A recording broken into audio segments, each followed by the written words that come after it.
I did have a little bit of help with some AI, so well, thank you so much. All right, he was the one of the first people to come out today. And I want to tell you something. I was raised in the closet. You didn't have any assets. You didn't have any money. You didn't have any influence. You only had one asset, and that was people that were the person next to you that was there, that would defend you like you would defend them, just like the Marines do. And he took a risk, not a political risk. He took a risk for his business to come out for me, and I just really appreciate people like that. And that was very important. I had to win the primary because I didn't want anybody to get hurt because they came out for me. So thank you very much for that. And I'm wearing a hat. I usually don't, but the sun. The last time I came here, my dermatologist didn't like this. It was great. So thank you very much.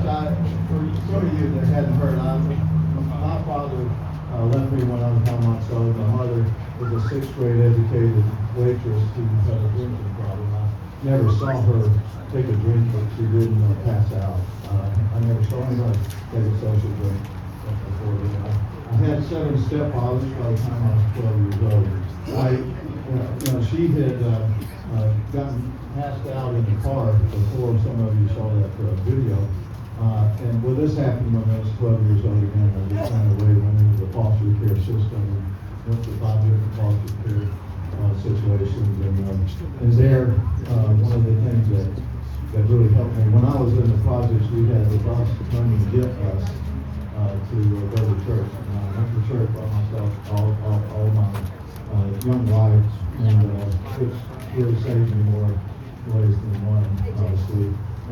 But then I went to a foster home, and the first time first of all, I was the only child, so my mom worked when she was working, wasn't drinking, she was working at night in the relationship as a waitress.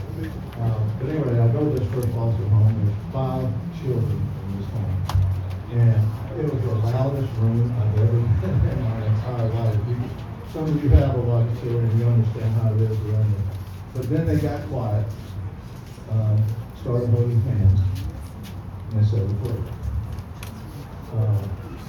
I immediately said, that's what I want when I grow up. And there's a difference in going to church and seeing Christianity really in place. And so that has been a major part of my life and a major part of why and stuff like that.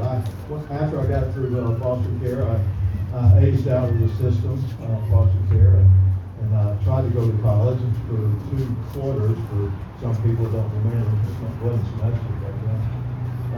And couldn't afford it anymore. I was working 2 jobs, just couldn't afford it, so I quit. Got married at 19, bought a trailer, and started life and tried to get a job.